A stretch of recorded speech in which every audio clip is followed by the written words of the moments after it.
What we've done here is really embrace this kind of reflationary trade that's been going on since November. Obviously, the 10-year note, the push and pull between the 10-year note and the NASDAQ is something to make mention of and obviously follow very closely. But I think for us, it's making sure you have a balanced approach here, even keel between value and growth. And I think that's going to be important as we move forward and kind of see how the markets trend from over the next few quarters.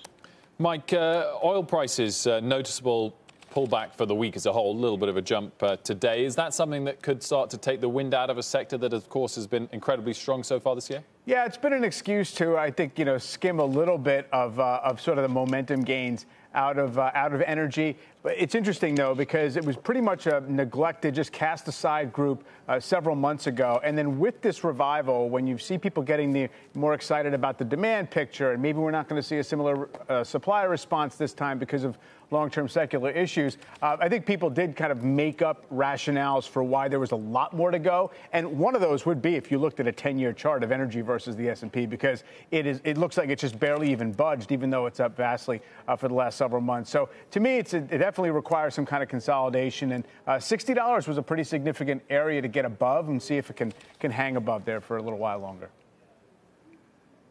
Let's hit Tesla. Wilfred, you mentioned it. Under pressure again today after reports that the Chinese government is restricting the use of Tesla vehicles by state and military personnel, citing national security concerns. China's alleged growing distrust of Tesla comes as America's auto safety agency ratchets up investigations into Tesla. The agency disclosed that it currently has 23 active investigations into recent Tesla vehicle crashes. And competition in the electric vehicle market overall continues to heat up.